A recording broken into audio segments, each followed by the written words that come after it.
As-tu déjà abandonné un dessin parce que tu n'étais pas satisfait du résultat? Parce que personnellement, moi, oui. Aujourd'hui, je vais te parler de la discipline dans le dessin et surtout comment ne pas abandonner. Si tout se passe bien, tu vas pouvoir simplement transformer ton art. Salut YouTube, comment tu vas? Pour commencer, qu'est-ce que la discipline pour toi? En gros, ce que j'appelle la discipline, c'est la régularité, la persévérance et l'engagement à pratiquer et améliorer ses compétences. L'inspiration va te faire commencer un dessin, mais c'est la discipline qui te permet de le finir. Au début, on sous-estime souvent la discipline. J'ai sous-estimé la discipline. Mais c'est justement grâce à elle que l'on progresse. Les grands artistes ne sont pas devenus maîtres du jour au lendemain. C'est leur pratique constante qui les ont amenés là où ils sont. Prenons par exemple Stephen King. Il se lève tous les jours à la même heure pour écrire ses livres, week-end et jours fériés y compris.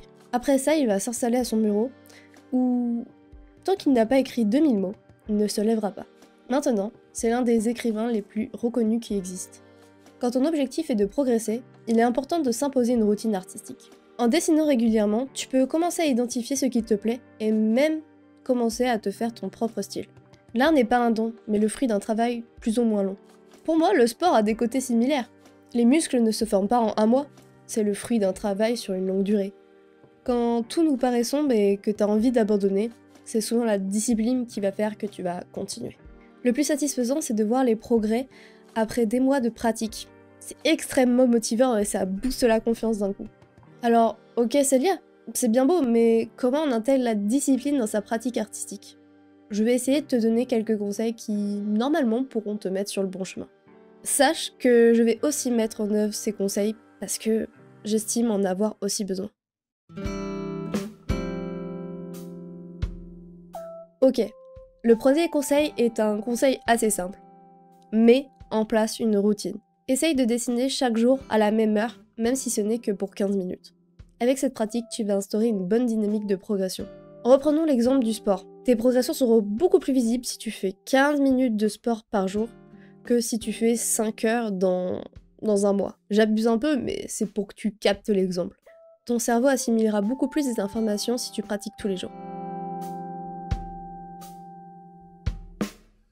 Ok, deuxième conseil. Donne-toi des objectifs. Sois clair avec toi-même sur ce que tu as envie d'apprendre et où est-ce que tu veux investir du temps. Prends le temps de te fixer des objectifs spécifiques. Tu peux par exemple apprendre une nouvelle technique chaque mois, comme l'anatomie, la perspective, la couleur ou encore la composition. Tu as vraiment le choix en fait. Dans mon cas, je suis vraiment pas douée en anatomie ni en perspective. J'ai vraiment honte de mes personnages et je suis souvent obligée de passer un temps monstre sur mes illustrations.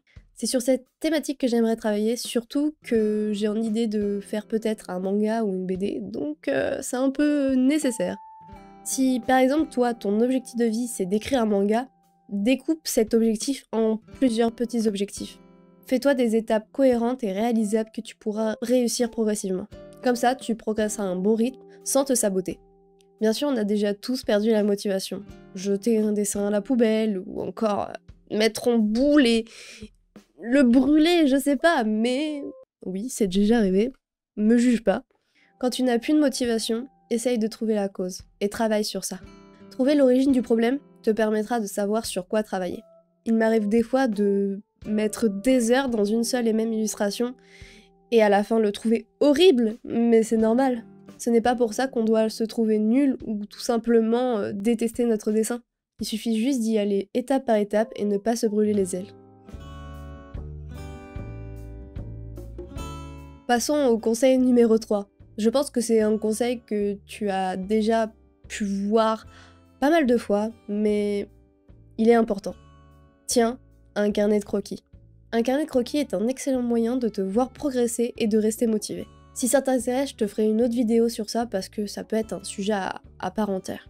L'année dernière, j'ai eu l'occasion de tenir un carnet de croquis et sans blague, en une année, j'ai clairement vu ma progression. J'avais plus d'assurance, mes traits étaient de meilleure qualité. Aujourd'hui, je ne pratique plus comme avant et c'est bien dommage. C'est pour ça il faut que je reprenne. La motivation va te faire tenir les premières pages, mais c'est la discipline qui va te le faire finir. N'oublie pas, le carnet est ton ami. Conseil numéro 4. Apprends à faire des pauses. Ok, tu es déterminé à t'améliorer en dessin. C'est bien. Mais tu dois avant tout savoir apprécier les moments que tu passes devant ta feuille ou autre. Souffle, tranquille. Il est crucial de savoir s'arrêter pour rechercher ta créativité et éviter le burn-out ou encore l'abandon. Le but n'est pas de te dégoûter du dessin. Savoir s'écouter est une chose cruciale. Si tu n'as tout simplement pas envie de dessiner une journée, ce n'est pas grave, tu reprendras le lendemain. L'objectif est de ne pas se faire culpabiliser car cela mène souvent à la procrastination, l'ennemi numéro 1 de la discipline. Conseil numéro 5. Ne t'inquiète pas, on a déjà fait la moitié. Surtout, ne te compare pas négativement aux autres. Chacun a sa propre manière de progresser et possède sa courbe de progression. Il y aura sûrement des moments où tu auras l'impression de stagner, et c'est normal. Regarde cette courbe. Il y a maintenant quelques années, je pensais que mon apprentissage allait toujours vers le haut.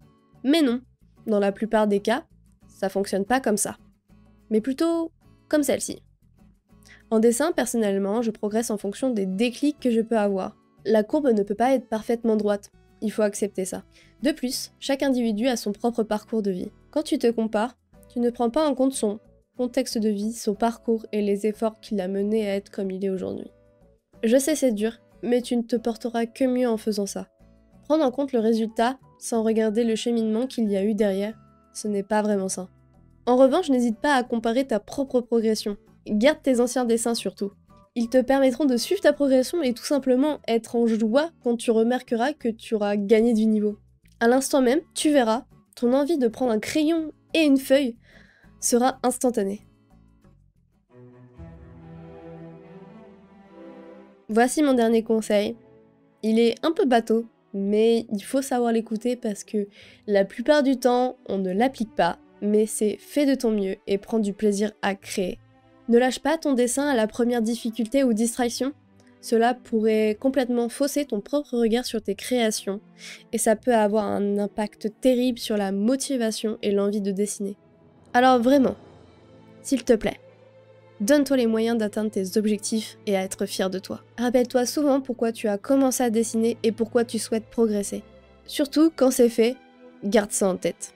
Alors voilà, la discipline n'est pas le seul facteur de la progression, mais elle occupe une grande place. Sans ça et de la détermination, certains projets n'auraient jamais vu le jour. Pour résumer, la discipline dans le dessin et plus globalement dans l'art va t'aider à maîtriser les techniques, à développer ton style et à renforcer ta confiance. Je t'invite dès maintenant à ouvrir ton carnet et à rejoindre le serveur Discord pour partager ta progression. Si tu veux me laisser un avis sur le sujet, l'espace commentaire t'attend. Surtout n'oublie pas de t'abonner pour d'autres conseils et à liker la vidéo si elle t'a plu. Je te souhaite bon courage et à la prochaine!